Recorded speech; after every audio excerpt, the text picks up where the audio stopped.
अंतर्गत दूसरी गाथा को देख रहे थे। प्रश्न नंबर 162 प्रकरण नंबर पहला दूसरा पहला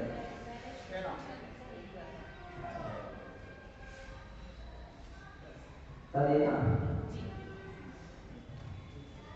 तो यहाँ पर आचार्य महाराज जी बता रहे थे प्रकरण प्रदान का, पात्र दान का, किस प्रकार के दान को देने से क्या फल मिलता है, उसी को आगे कहते हैं।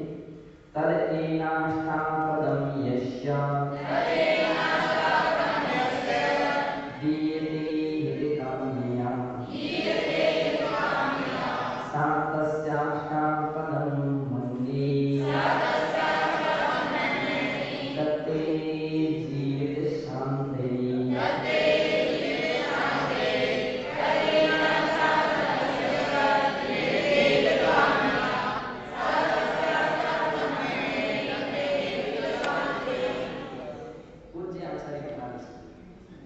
यहाँ पर एक कहना चाहते हैं कि दान किसका और कैसे देना चाहिए, कौन सा दान देने योग्य होता है। तो बोलते हैं तदेन अष्टापदं यस्य दीयते हितकाम्यया। कोई यदि हित की कामना से, हित की भावना से यदि सा तस्याष्टपदं मन्ये दत्ते जीवित शान्ते, यदि शरणार्थी जो हैं वो शरणार्थी को देता है तो मानो उसने अष्टापद। अब देखिए शब्द आना मने का अर्थ, शब्दों के अनेक अर्थ होते हैं। अष्टापद का अर्थ, एक अष्टापद का स्वर्ण भी होता है और अष्टापद का अर्थ 8 पैर वाला जो पशु है, जानवर है, वो भी होता है।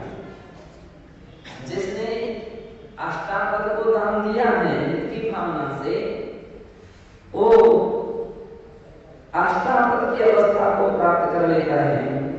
अर्थात तस्याष्टपदं मन्ये दत्ते जीवित शान्ते। वह मानो वो क्या कर रहा है, जीव का ही, हिंसक जीव का ही दान दे रहा है। उसने अष्टापद ही दे दिया और हिंसक जीव है, और हिंसक जीव है जिसके पास जाएगा उसका विनाश करेगा, उसका विनाश कर सकता है।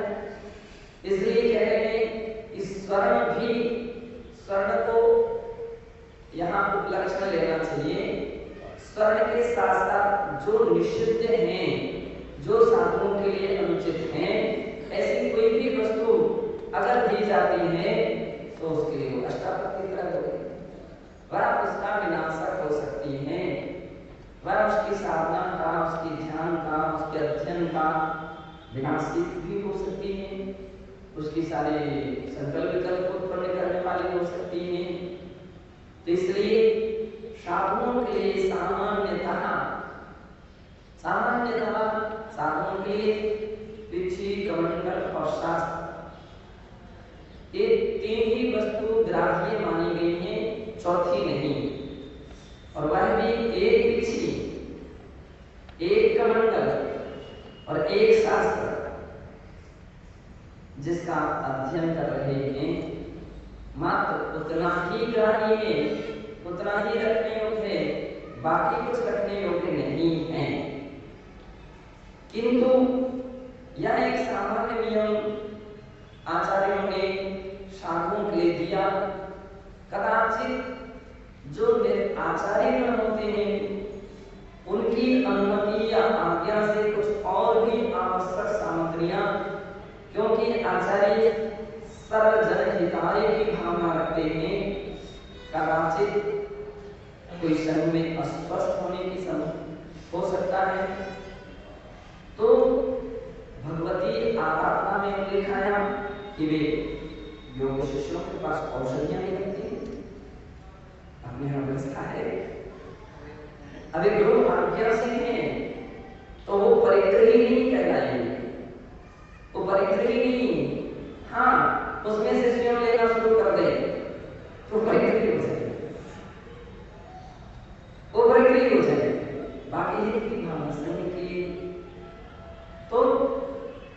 पिछी कमंडल दीक्षा देना है। तो कभी ऐसी भी स्थिति हो सकती है, इतने सारे संघ हैं, इतने साधु हैं, अब किसी की पिछी एक बार आया था, समस्या बन गई कि पिछी कोई जानवर ले गया, कुत्ता बिल्ली कुछ भी उठा करके ले गया। अब उन्होंने तो कह दिया कि हम क्या करें, हम तो सोते ही रह गए और रात्रि में उठा के ले गया, और कब ले गया, कहाँ ले गया, पैसा ले गया, कुछ भी नहीं। और उनका भी कैसे काम चल गया, आधे से देखा हमारे पास कर लेंगे, आरती भी उठेंगे, ज्यादा ऊपर तो थोड़ा सा रो लेंगे। अब इसके आगे तो आचार्य को ये सोचना पड़ेगा कि हम उस परिस्थिति की व्यवस्था कैसे बनाई जाए। तो वे कुशल होते हैं, वे समझते हैं, तो वो या उनकी अनुमति से किसी शिष्यों के पास या किसी श्रावक के पास या किसी उनकी अनुमति से वो व्यवस्था रखी जाती है। लेकिन ये व्यवस्था केवल उनके लिए ही है या उनके द्वारा ही बनाई गई है, ऐसा अन्य व्यक्ति अनुसार नहीं कर सकते कि हम भी चाहें तो हमें पुस्तक रख दें, किसी के यहाँ तो अपना बस्ता रख दें, तो नहीं, आप नहीं कर सकते। क्यों नहीं कर सकते हो? अभी आप आचार्य नहीं हैं, अभी आपके ऊपर कोई ऐसी जिम्मेदारी नहीं है, कोई जिम्मेदारी नहीं है, कोई अधिकार नहीं है, आप नहीं कर सकते। गुरु इस प्रकार की व्यवस्था बनाते हैं। कहीं असमय में किसी कोई श्रावक आ जाए, लेकिन समाधि चाहिए और सुपात्र देखे और मन वे उस समय उनको दीक्षा भी दे सकते, लेकिन कब देंगे? जब उनके पास किसी के मतलब तो होना चाहिए। सारा तो उसके उपयोग का समझता नहीं है, तो हमेशा रख नहीं सकता है, आचार्य कर सकते हैं। पिछी कमंडल शास्त्रम आदि आदि जो संघ की दृष्टि से मान लीजिए महत्वपूर्ण दिखती है, उन सब बातों को ध्यान रखते हैं, लेकिन फिर भी उनसे इतने विरक्त रहते हैं। ये पिछी हो सकती है कि 2, 3, 4 पिछी रखी जा सकती है, लेकिन इसका मतलब ये नहीं कि आचार्य बदलते रहो, आज से दूसरी ले लो, कल दूसरी ले लो, परसों तीसरी ले लेना, प्रोग्राम में जाना नई पिछी लेकर के जाना, प्रोग्राम के अंदर लोग नए कपड़े पहन करके जाते हैं, कोई सोचेगा नई पिछी लेकर के चलो, नहीं, केवल एक पिछी ही ओ यूज में लाते हैं, प्रयोग करते हैं, रखिए कि इसका थोड़े चाहे बदलते रहो। और तो क्या ये एक साथ 2 पिछियां भी नहीं रख सकते,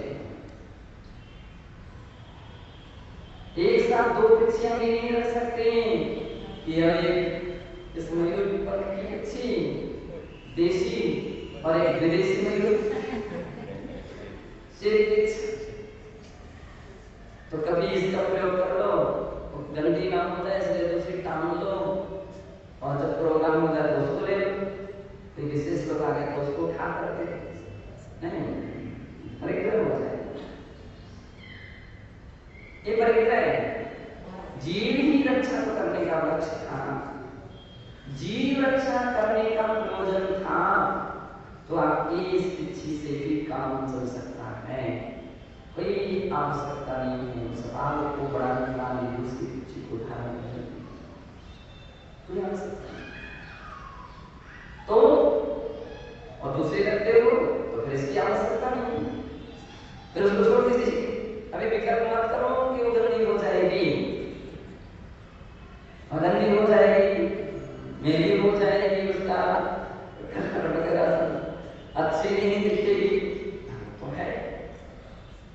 हमारे आचार्यों ने बहुत कुछ सोच करके मयूर पंख और विशेष करके देश के मयूर पंख रखे, अब कितने भी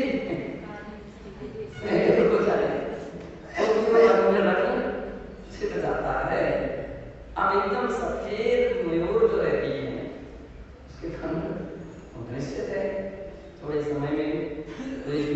पानी के छींटे आ गया, कोई भी ऐसी सामग्री को कलर पड़ गया या कुछ भी आ गया, सही लग गई तो देखेंगे तो क्या लगेगी।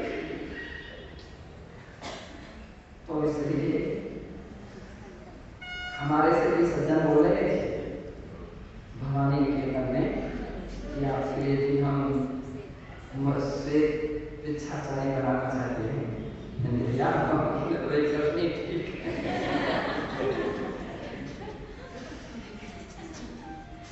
अपनी देश की वस्तु पर ही अपने लिए गर्व है, अपने देश की वस्तु पर गर्व है। महात्मा गांधी ने विदेशी वस्तु का निषेध किया था, बोले मैं पूरी व्यवस्था करूंगा, नहीं लूंगा, नहीं लूंगा। तो यहाँ पर आचार्य महाराज को ये कहना है कि यूं तो सब कुछ निश्चित है, लेकिन आचार्य कितनी समाधि की समय कितनी समझ कभी किसी के लिए उल्टी हो रही है, किसी के लिए दस्त वगैरह भी हो सकते हैं, कफ वगैरह भी आ सकता है, और उनके सबके लिए ये सब सामग्री की आवश्यकता पड़ती है ना। तो वो सारी सामग्रियों का यथोचित उपयोग करते हैं, रखते हैं, रखवा सकते हैं, और अपना काम हो गया तो उसको फिर यथाविधि वापिस ही कर देते हैं। इसलिए कभी किसी आचार्य को भी करके उपहास करके कर्मबंध नहीं कर लेना, वो तो नहीं कर सकते, उनकी मेन और आदमी ये सब कुछ होने पर भी गलत है, तो तुम्हारे पास कुछ भी नहीं होने पर भी तुम आसक्त हो रहे हो। देखो कितना बड़ा अंतर है, उनके पास सब कुछ है फिर भी गलत है, नहीं हम इसी का उपयोग करेंगे। साधु जन आचार्य लोग सिंहासन नहीं रखते अपने पास, हम लोगों के सिंहासन का त्याग है, हमारा त्याग है, हमारा व्रत है, हमारा सिंहासन नहीं है। ये सोचो कि रोज रोज तो चलता है, यही तो दिखता है, दिखता तो नहीं रहे, चलता तो नहीं रहे, लेकिन हम उसको विकार नहीं करते। कोई चाहे कि हम आपको सिंहासन देना चाहते हैं, ले तो नहीं सकते, बैठ तो नहीं सकते, बैठने के लिए तो हमारे घर में सकते नहीं ना, शासन पर हम बैठते हैं। तो आचार्य का अधिकार है कि वे सिंहासन पर बैठ सकते हैं, आम व्यक्ति उस पर सिंहासन आरोह नहीं हो सकता है। आचार्य मुझे लगता चाहे कि बैठ जाए, अगर मैं चाहे कि और हमारा भी बस नहीं, सिंहासन की ये गरिमा है, मर्यादा है, और बैठने अकेले से भी कोई काम नहीं चलता है, उसके लायक भी होना चाहिए। लेकिन सब कुछ होने के उपरांत भी उसको स्वीकार नहीं करना चाहिए, अंगीकार नहीं करना चाहिए, एक उनकी महानता है।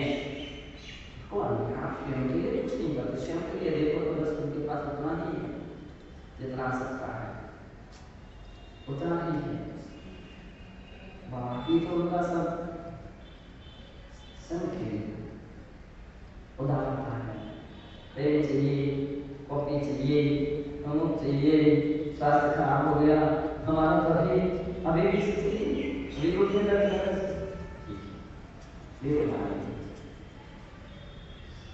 संग्रह निग्रह कुशल संग्रह में सब समझा गया कैसे शिष्यों को संभालना है।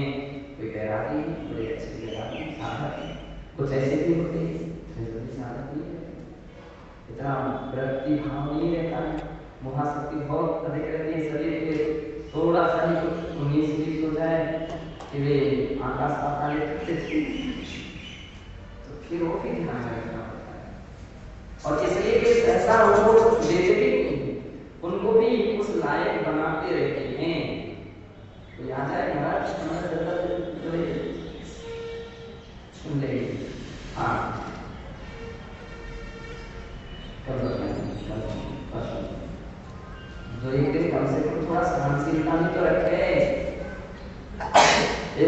भाव को आना चाहिए, है ना। तो ये सिखाते भी रहते, वीर्याचार है उनका, पंचाचार में आचार है, साहस सहसा नहीं देते, उसको वृत्ति की साधना के ऊपर ही लेकर के रखते हैं।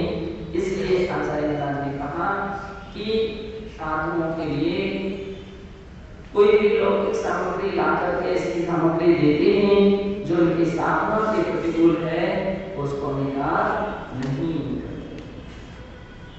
और देना भी, देने वालों को भी चाहिए कि परखे कौन सी वस्तु देने लायक है, कौन सी नहीं, किसको कब कैसी वस्तु देना चाहिए, इस बात का भी देने वालों को भी चाहिए।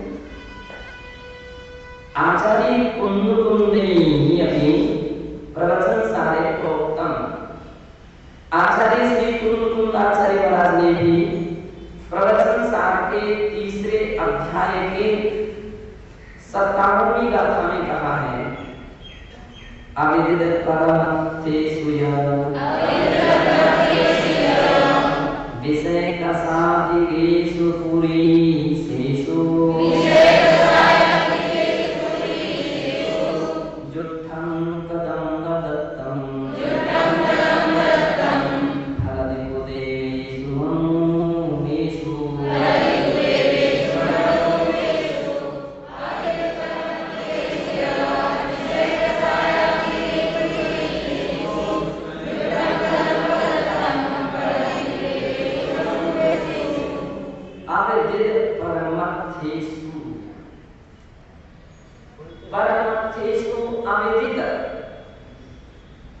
वेद धातु जानने के अर्थ में आती है जो परमार्थ को अविदित नहीं जानता है, जो परमार्थ से अनभिज्ञ है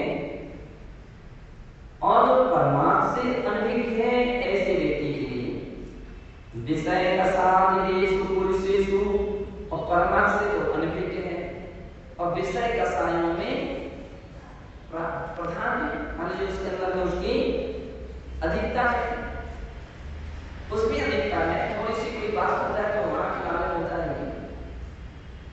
और याद करने की बात कह दो, याद नहीं। पढ़ाई लिखाई में तो पीछे जिसके लिए अपने लिए सब कुछ अपन लोग पुरुषार्थ कर रहे हैं, उस परमार्थ में तो व्यक्ति क्या है, पीछे अविदित है, जानता नहीं और जानने का प्रयास भी नहीं है। लेकिन विषय का साधन आगे अधिक है, कोई भी विषय की बातें आती है, बड़ी इच्छा होती है हमारे लिए भी ऐसी वस्तु मिल जाए, हमको भी ऐसी वस्तु मिल जाए, उसके लिए बहुत नया पेड़ मिला, हमको भी नया पेड़ मिल जाए, नए पेड़ को करोगे लिखते तो और उस पेड़ का करोगे क्या, राग का हेतु बनेगा, केवल राग का, मुझको ऐसी चोटी मिली, मुझको भी ऐसी चोटी, हमको भी एक ऐसी डायरी चाहिए, क्या करो, हमको भी ऐसी पुस्तक चाहिए, उनकी तो ऐसी सेवा हो रही, हमारी भी कुछ सेवा होना चाहिए, उस सब कुछ तुम्हारे लिए क्या करना है, कौन सी खाने पीने लालसानी में विषय बहुत किस्म के, खाली विषय वासना का ही नाम विषय नहीं, पंचेंद्रियों के कोई भी विषय है, वो सब तो विषय है, विषयों में अधिकता है, विषयों में प्रवृत्ति आगे रहता है, हमारा इसके बिना नहीं चलता है, नमक के बिना तो एक भी गिलास वगैरह से भी चिकन करता है, ठीक है नमक लो, लेकिन गले तक तो वो भी समझने का प्रयास, इतने आसक्त तो मत हो कम से कम कि इशारा करके मानने पड़े, व्यवस्था बनाने के लिए कुछ प्रयास करने पड़े, प्रयत्न करने पड़े, इतने तो विश्वासक्त नहीं होना चाहिए। हमारे लिए हम वस्तु कुछ कर होती है और वो ना मिले तो हमारा हानि नहीं होता। गरम गरम चाहिए, कुछ लोग ऐसे गरम चाहिए, गरम नहीं मिलेगा तो आहार नहीं होगा। और अमुक आइटम चाहिए बिना मिर्ची के, बिना बघार के। देखो संसार की हालत कितनी है। विषय, ये सब विषय है बात है, सभी विषय कसा हो और दूसरा विशेषण कसा है। थोड़ा सा अनुकूल काम ना हो तो आप देखो तुम्हें पूरी आकाश को पार कर जाती हैं, इतनी ऊंची पहुंच जाती है, भौहें तर जाती हैं, आंख तो बिल्कुल लाल मिर्च जैसी हो जाती है, ऐसे ऐसी जाती है।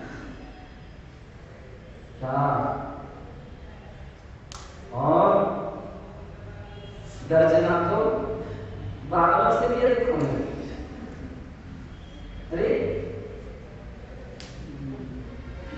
विषय ऐसा अधिक, जहां कम होना चाहिए, जहां एक पॉइंट सुनने में इतना सब कुछ होने पर भी एक भी कमी नहीं था। इस आंदोलन खूब पहाड़ जैसे उसके ऊपर आपत्तियां आई, लेकिन चेहरे के जहां भी सिकंदी, वही श्रद्धा, वही भक्ति, वही सेवा, वही कर्तव्य, वही चर्या, साधु का लक्षण नहीं।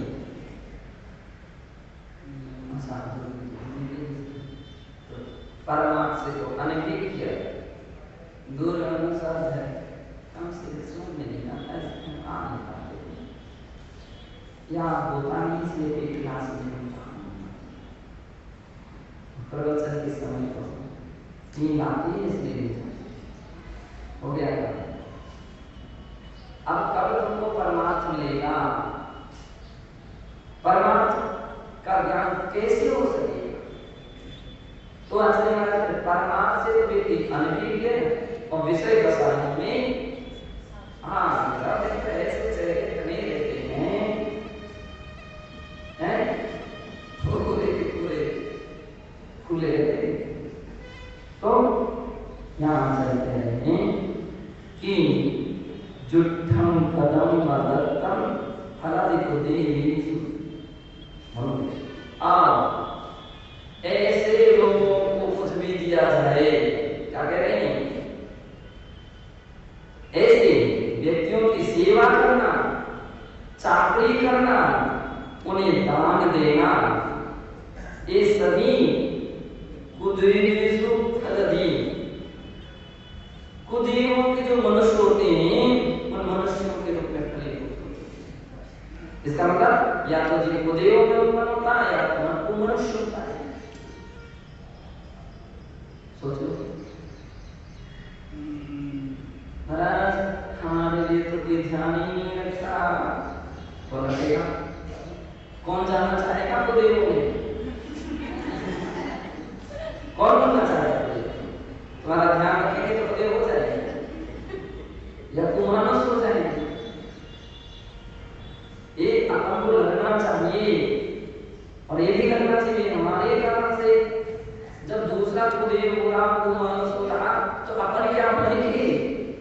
ये भी तो अपन को समझना चाहिए। वो देने वाला कुदेव को मानस हो जाएगा, अपन क्या होंगे? अपनी तो कथा नहीं कह बता ही नहीं सकते, सोच ही नहीं सकते।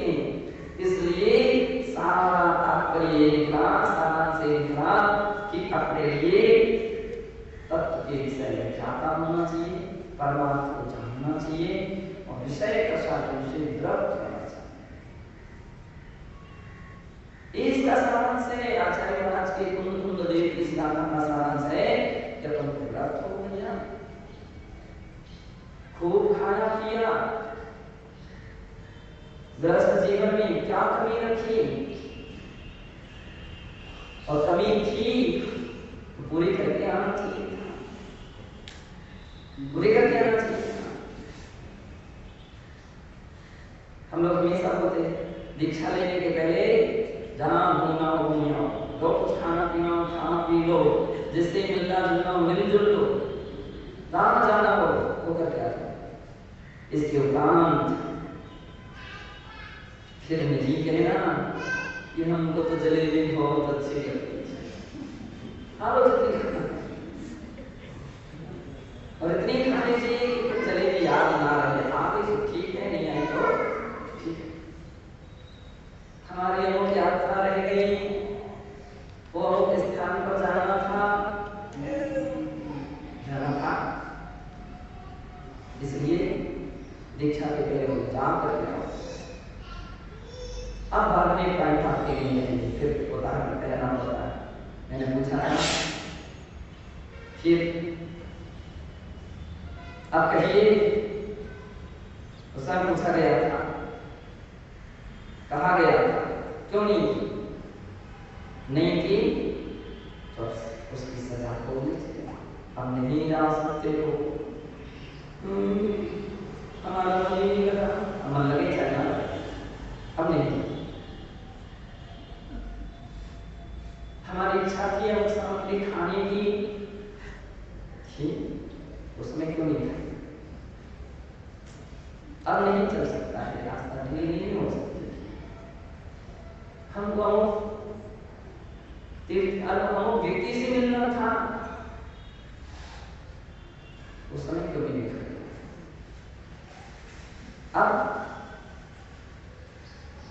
अब ये सारे संकल्प क्यों,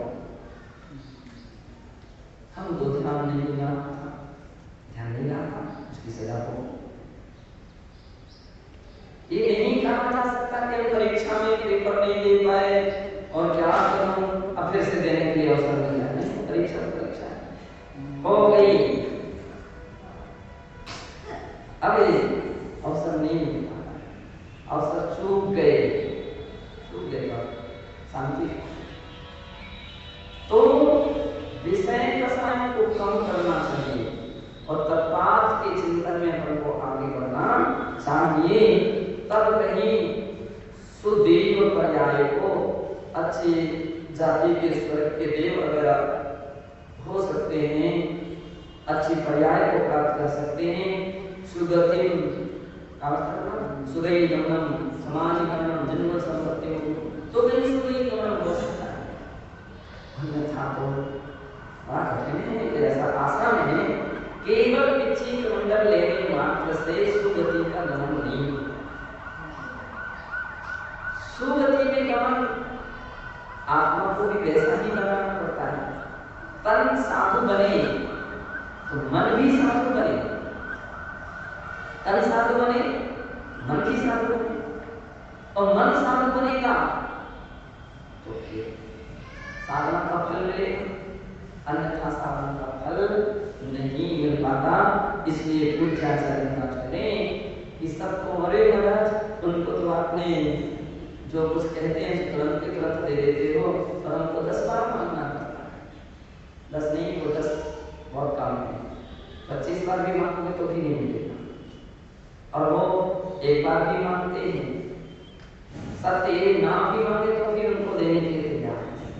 सुपात्र व्यक्ति के हाथ में पहुंची हुई सामग्री अच्छे फल को प्रदान करती है, अपात्र या कुपात्र के हाथ में पहुंची हुई सामग्री कुफल को प्रदान करती है, इसलिए हम समता रखना चाहिए, सभी को तो समान दृष्टि से देखना चाहिए, समान दृष्टि, सब पात्रों में समानता रह सकती है, इतनी समानता नहीं रह सकती कि सब पात्र कुपात्र जैसे दिखने लग जाए, फिर तो बराबर के बिना छात्र हो गया, तो उसमें समानता नहीं आ सकती। हाँ, सब पात्र होना चाहिए, हम देख लो समानता सामग्री बांट दी जाती तो ऐसा सुपात्र के लिए दिया गया दान आदि तो मोक्ष का भी कारण होता है, परंपरा से कुपात्र के लिए दिया गया है जो गति का कारण बनता है, ऐसा करना। सभी दृष्टि सत्पात्र पात्रेभ्यो विहितं दानं स्वर्ग सुखादिकं प्रयच्छति। कह रहे हैं कि सम्यक दृष्टि जो जीव हैं उनको सत्पात्र, सम्यक दृष्टि में सत्पात्र हैं, उनके लिए दिया गया सुविहितम, जो शास्त्रों ने कहा है, आगम में जिस प्रकार की विधि कही है उस प्रकार से जो दिया गया दान आदि है, वह स्वर्ग सुखादिकं प्रयच्छति, स्वर्ग सुख आदि को प्रदान करने में सक्षम होता है, सुख आदि देता है। उत्तम से अमेरिकी श्रावकाचार्य, अमेरिकी आचार्य महाराज के द्वारा लिखा हुआ श्रावकाचार्य के 11वें अध्याय के 102 और 123वें श्लोक में कहा है, पात्राय विधिना दत्त्वा दानं दत्त्वा समाधिना अर्थतान्तेषु कल्पेषु ध्यायन्ते शुद्धदृष्टयः।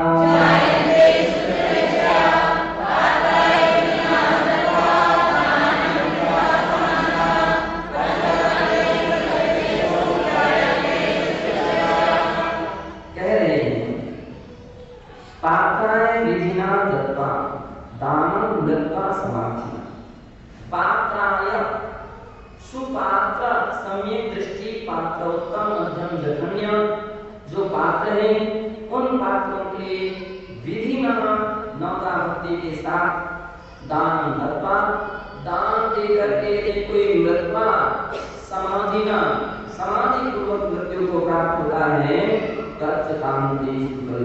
कल्पेषु जायन्ते शुद्ध दृष्टया, वह शुद्ध सम्यक दृष्टि जीव अच्युत 16वें स्वर्ग का नाम है, अच्युत 16वें स्वर्ग, और श्राप देने वाला कौन होता है? श्रावक, और इससे उचित तो कहीं जा नहीं सकता है। यम श्रावक स्वर्गपाल स्वर्ग 16 को जावे, 16वें स्वर्ग को प्राप्त कर लेता है। तो आचार्य कह रहे हैं कि वो सम्यक दृष्टि जीव, शुद्ध सम्यक दृष्टि जीव सुपात्र को दान देता है, समाधि पूर्वक मृत्यु को प्राप्त करता है, तो इसलिए 16वें स्वर्ग तक पहुंच जाता है। इसके आगे अविरत सम्यक दृष्टि जीव नहीं जा सकता, उत्कृष्ट उसकी गति है।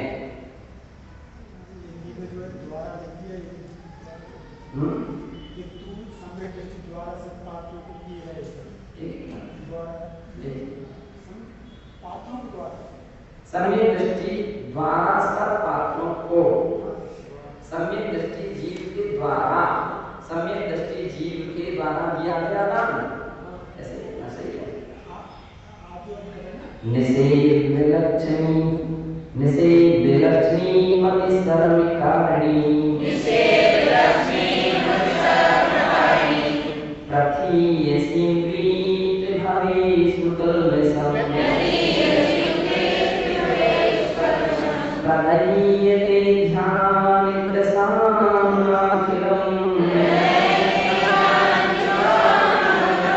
श्रेयन्ति सिद्धिं विप्रो विदुतात् पदं सदा।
के साथ अपना समय व्यतीत करता हुआ वैराग्य को धारण होता है, दीक्षा धारण करता है और दो तीन भावों में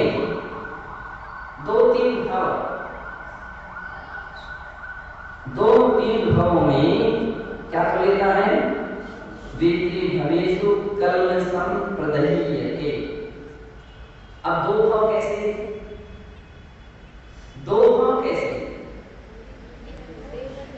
एक देव पर्याय को प्राप्त किया, दूसरी मनुष्य पर्याय को प्राप्त किया, तपस्या करके साधना निर्माण को प्राप्त किया। ये दो भाव। और तीन भाव कैसे? कि किसी व्यक्ति ने जिसने मनुष्यायु का बंधन कर लिया था तो भोग भूमि में जाकर के मनुष्य हुआ, तो एक भोग भूमि का भाव, और फिर भोग भूमि जी नियम से स्वर्ग का देव होता है, तो एक देव का भाव और फिर मनुष्य का, एक मनुष्य का।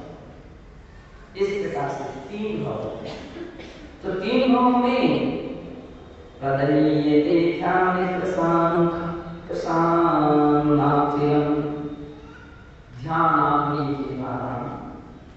वहाँ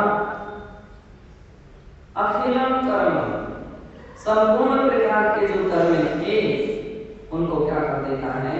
समस्त प्रकार के पापों को जला करके श्रेयन्ति सिद्धिं विदुतात् पदं सदा, सिद्धिं विदुतात् पदं, जो विभिन्न प्रकार के आपत्तियों से निरापद या निरापन्न अवस्था है, ऐसे मोक्ष यानी सिद्धि पद को, मोक्ष पद को वह व्यक्ति क्या कर लेता है? श्रेयन्ति, प्राप्त कर लेता है। ऐसा सत्पात्रों में दिए गए दान की महिमा है, सत्पात्रों में दिए गए दान का महत्व है। रयन सारे गाथा, रयन सारे से प्रत्यपादी, रयन सार की गाथा 16 में भी प्रतिपादन किया गया है कि दिननिस्तुपत्ते दानम विशेष रोधि भोग सद्गमहि ऋणवान् स्वं कंसो दिक्खं जिनवरिं देहि।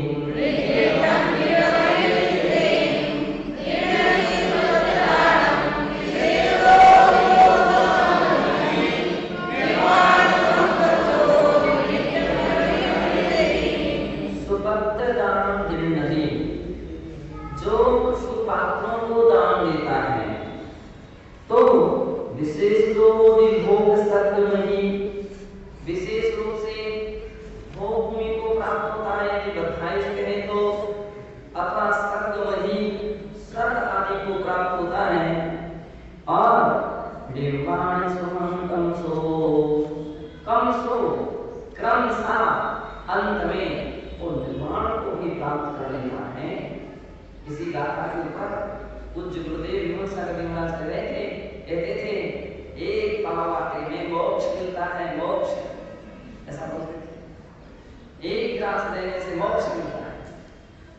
कितना बड़ा दान का महत्व है, सत्पात्रों को दान देने से मोक्ष मिलता है। वही दान तो परंपरा से, क्रम से मोक्ष का कारण बन जाता है। ऐसा निर्दिष्टम जिनवरेंद्रियम, किसने कहा?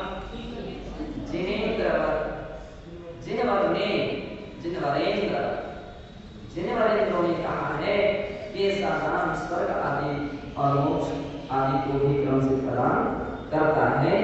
तो ऐसा जानना चाहिए।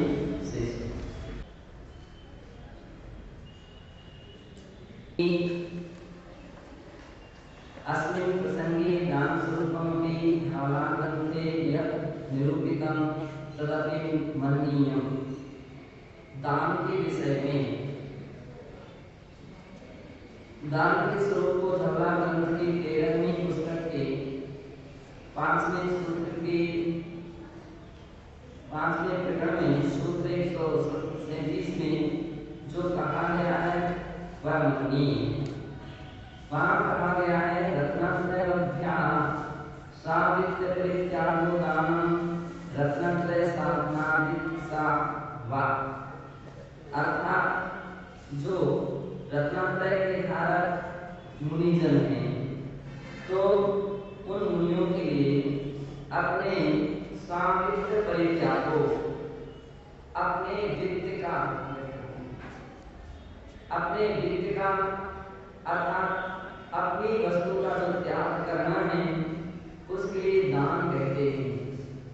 दूसरे की सामग्री को लेकर के दे देना ये भी दान नहीं, इसे दान नहीं कहा जा सकता। सभी जगह तत्वान सूत्र में भी ये सूत्र आया है कि वहां पर कहा मुद्रा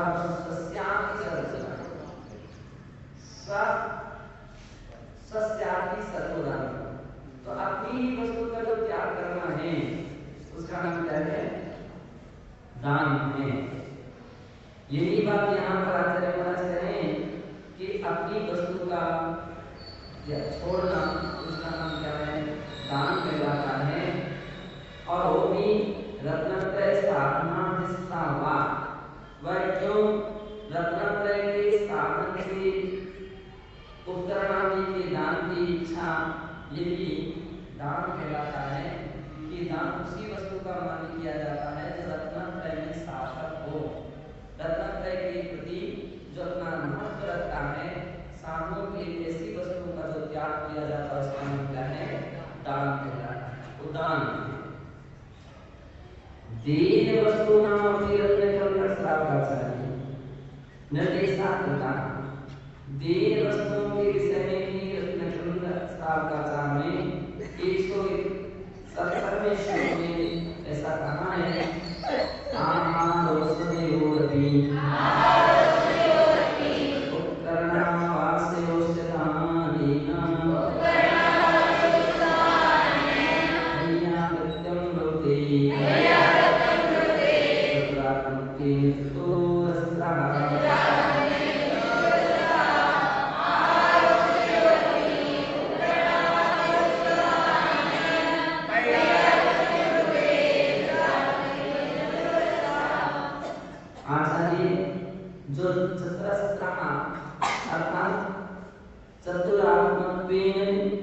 चार ज्ञान के धारण करने वाले जो ग्रंथर आदि प्रविष्टि हैं उन्होंने आहार, औषध, उपकरण और आवास इस प्रकार के 4 प्रकार के दान कहे हैं।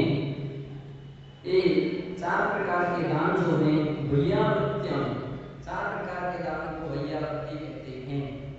अन्य ग्रंथों में आहार दान, अभय दान, औषधि दान और शास्त्र दान ये 4 नाम आते हैं।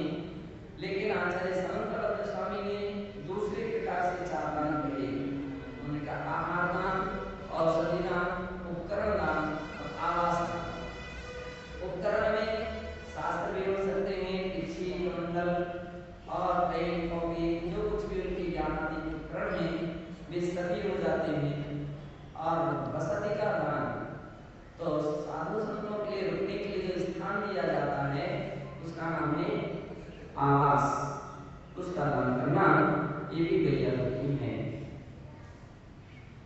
एवं चतुर्विधानम तथा वैयावृत्त संगम अंतरंगम तपश्च सर्वथा आदरेण समनुष्ठेयम्।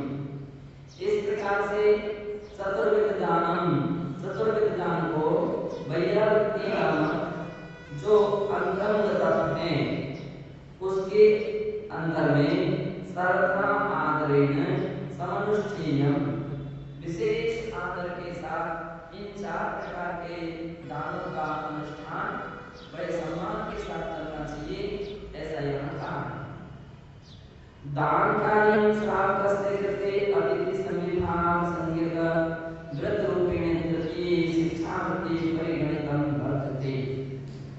दान कार्यम आचार्य महाराज कह रहे हैं कि जो दान का कार्य है उस श्रावकस्य कृते श्रावक के द्वारा करने योग्य है और उनके द्वारा किया जाने वाला अतिथि संविभाग नामक जो व्रत है उस व्रत के रूप में जो कि तृतीय शिक्षा व्रत है उसमें दान का परिगणना की जाती है।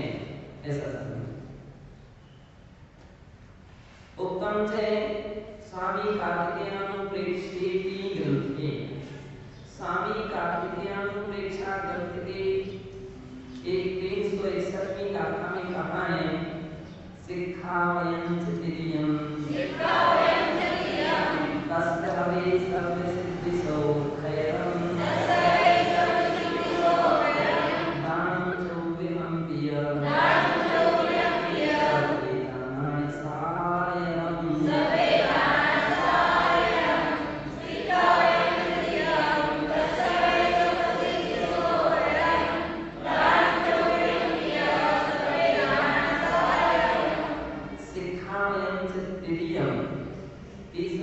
शिक्षा व्रत है तस्यावे सर्वसिद्धि स्वखैरं, वह शिक्षा व्रत सभी प्रकार की सिद्धियों को और सभी प्रकार के सुखों को प्रदान करने में समर्थ है और सुख प्रदान करता है।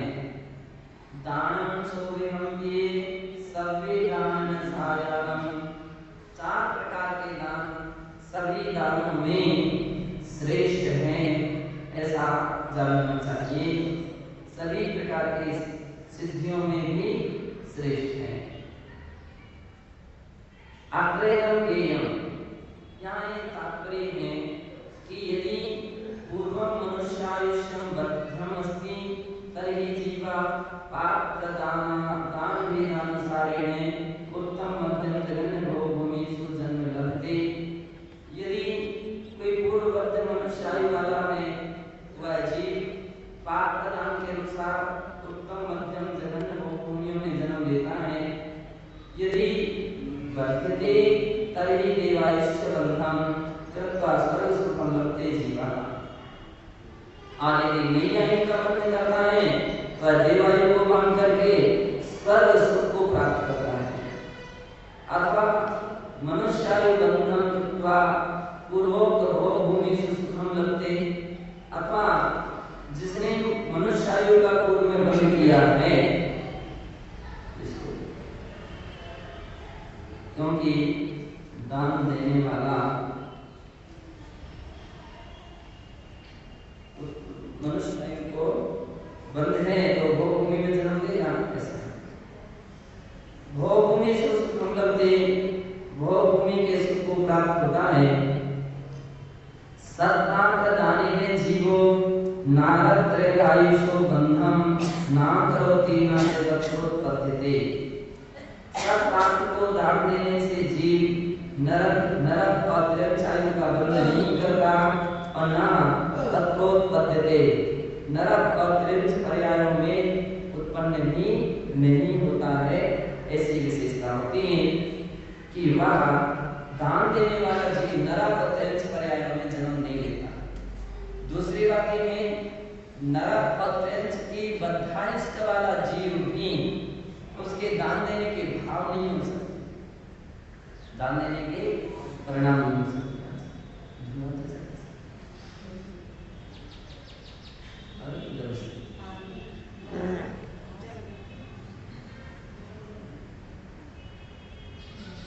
उत्तम से स्वामी कार्तिकेयानुप्रेक्षेति ग्रंथे, स्वामी कार्तिकेयानुप्रेक्षा ग्रंथ की गाथा 366 में कहा है उत्तम पत्र विशेषे उत्तम भक्ति उत्तमं दानम्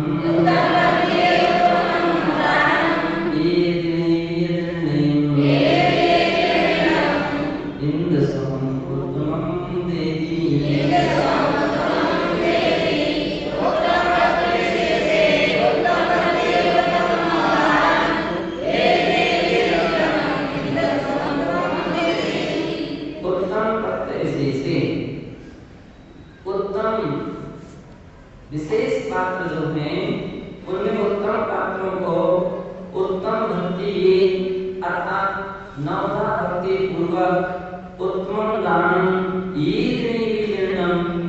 उत्तम दान जो है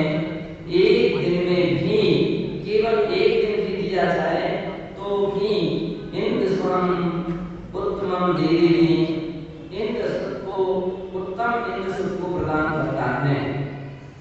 मिथ्या दृष्टिषु ए भद्रजना यदि देवी पात्रेभ्यो दानं विदधति तर्हि देवी उत्तमं भोगभूमिषु जायन्ते। मिथ्या दृष्टियों में जो भद्र प्राणी हैं यदि वे भी सत्पात्रों में दान देते हैं तो भी उत्तम आदि भोगभूमियों में उत्पन्न होते हैं। सम्यक दृष्टि यदि सत्पात्रेभ्यो सर्वव्रत देशव्रत अवृतेभ्यो दानं विदधाति तर्हि सर्वे मनोधिक देवरूपेण जन्म लभतेति तां प्रतिपादितम्। और सम्यक दृष्टि यदि सत्पात्र यानी उत्तम महाव्रत महाव्रती देशव्रती या आव्रती सम्यक दृष्टि जीव को दान देता है तो स्वर्गीय महाधिक देव रूपी में जन्म लभते। स्वर्ग में महाधि अथवा महाकृतियों को धारण करने वाला देव के रूप में जन्म लेते हैं। इति प्राप्त प्रतिपादितम् ऐसा पहले कहा है।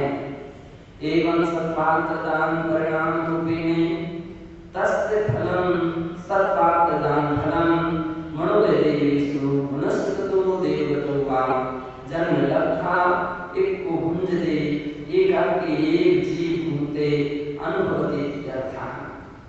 इस प्रकार से सत्पात्र दान परिणाम रूप से सत्पात्र में दिया गया दान के परिणाम यानी उसके फल रूप सत्पात्र दान फलम जो सत्पात्र के दान का फल है वह मन देवेषु मनुष्यतो देवतो वा जन्म लब्धा मनुष्य गति अथवा देवगति में जन्म लेकर के एको भुंजते एकाकी एक जीव भूमते अनुपतित्यथा।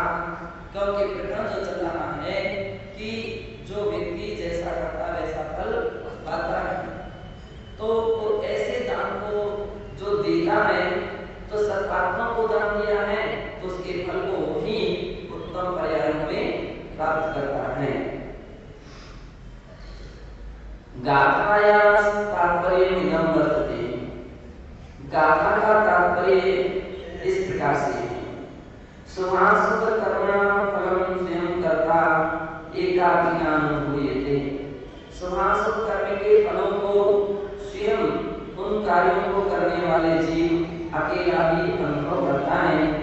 किंतु विशेष तो प्रियम इदम यद दानादि सुकर्मं कृत्वापि स्वर्ग सुखम सुगति सुखम वा यदि लभते तत्रापि विवेको अयं कार्यो यद शुभकार्यापि बंधकारकं भवति। कह रहे हैं कि विशेषता किंतु विशिष्टो ज्ञेयं इदं यहाँ इतनी विशेषता जानना चाहिए कि यह दानादि सुकर्मं कृत्वापि दानादि सुकर्म करके भी स्वर्ग सुखम सुगति सुखम वा यदि लभते यदि स्वर्ग सुख या सुगति को प्राप्त करते हैं तत्रापि विवेको अयं कार्यो वहाँ भी इस प्रकार का विवेक करना चाहिए कि शुभ कर्माणि कर्मापि बंधकारकं भवति। ये जो शुभ कर्म है यह कर्म भी बंध को कराने वाला होता है। अतः शुभाशुभ कर्म परित्यज्य कर्तृत्व भावं च विहाय शुद्धार्थ स्वभाव श्रेयते श्रेयणे यत्नो विधीया। शुभाशुभ कर्मों को छोड़ करके कर्तृत्व भाव को विहाय और कर्तृत्व भाव को छोड़ करके शुद्धात्म स्वभावाश्रयो यत्नो विधीया। शुद्धात्म स्वभाव के आश्रय में यत्न करना चाहिए ऐसा यहाँ जानना चाहिए। कहने का तात्पर्य ये है कि अच्छे कार्य करना चाहिए ये तो बहुत अच्छी बात है और लेकिन उन शुभ कार्यों के लिए भी करते हुए भी यह ध्यान रखना चाहिए कि केवल शुभ कर्म का ही बंध का कारण है ये भी बंध को कराने वाला है। इसलिए शुभाशुभ कर्म को छोड़ करके कर्तृत्व भावों को भी छोड़ करके शुद्धात्म स्वभाव का आश्रय में यत्न करना चाहिए ऐसा।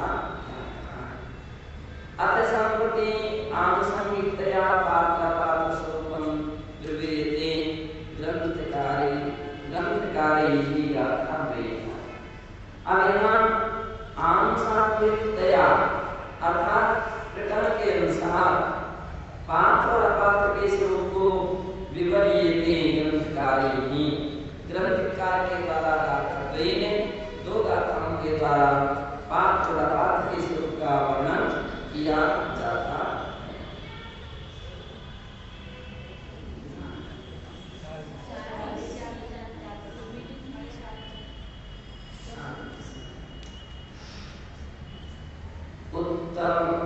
उत्तम पत्तम हनिदम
अच्छी तरह से परीक्षा करके दान देना चाहिए। सुयोग्य पात्रों को ही दान देना चाहिए, ऐसा यहाँ पर